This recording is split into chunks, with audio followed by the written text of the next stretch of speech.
Oke, baik, Shalom. Pada kesempatan kali ini izinkan saya untuk memperkenalkan nama. Nama saya Stephen Sondolu dengan NIM 2001080050. Pada kesempatan kali ini saya akan membawakan materi tentang sistem informasi manajemen. Nah, pertama-tama saya ingin memaparkan atau saya ingin memberitahukan apa itu sistem informasi manajemen.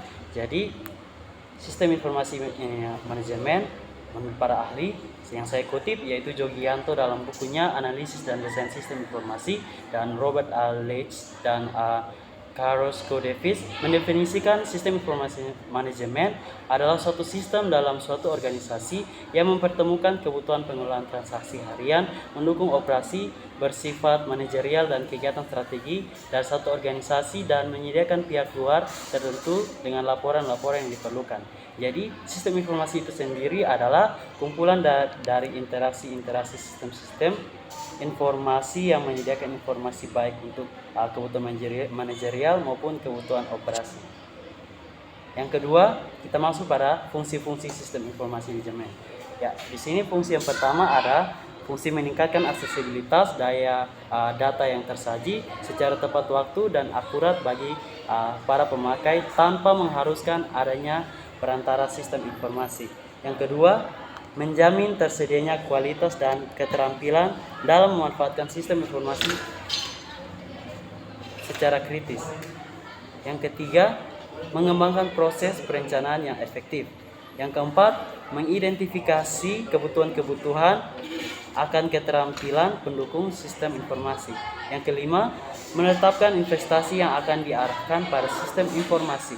Yang keenam, mengantisipasi dan memahami konsekuensi-konsekuensi ekonomis dari sistem informasi dan teknologi baru.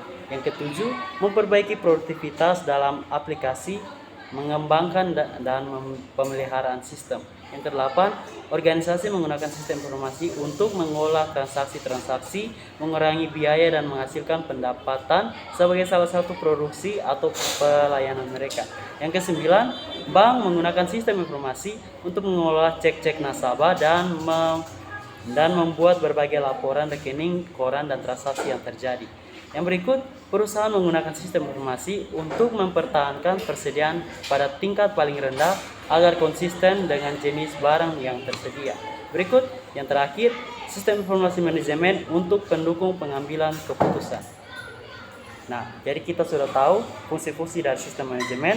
Berikut kita akan masuk pada macam-macam komponen sistem informasi manajemen. Yang pertama adalah sistem informasi, yang kedua komponen input, yang ketiga komponen output, yang keempat komponen basis data, yang kelima komponen model, yang keenam komponen kontrol.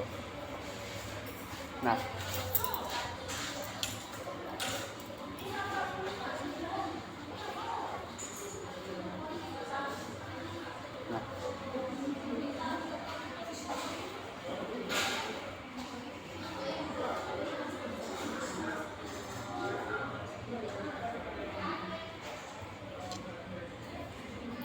apa-apa saja sih alat pemodelan sistem? Nah, saya mau menjabarkan, alat pemodelan sistem adalah informasi yang sangat dibutuhkan dalam proses analisis dan perancangan sistem. Alat-alat pemodelan sistem informasi terdiri dari yang pertama, bagan alih dokumen atau dokumen flow map. Yang kedua, entity relationship atau diagram yang disingkat dengan ERD. Yang ketiga, diagram konteks atau konteks diagram. Yang keempat, data flow diagram atau singkatnya DVD. Yang kelima, spesifikasi proses. Yang keenam, kamus data. Yang terakhir, skema relasi.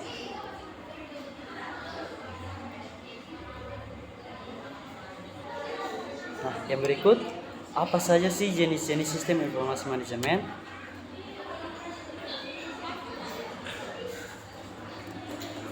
Jenis-jenis sistem informasi manajemen.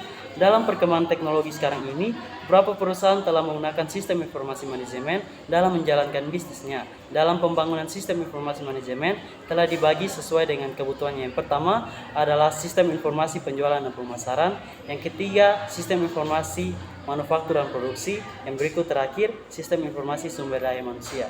Jadi mungkin kali ini hanya ini saja materi yang ingin saya sampaikan buat teman-teman, Bapak dosen semua, dan jika ditemui ada kesalahan saya mohon maaf, dan biarlah Kita boleh bertemu di video-video berikutnya mengenai penjelasan-penjelasan yang bermanfaat. Terima kasih. Shalom.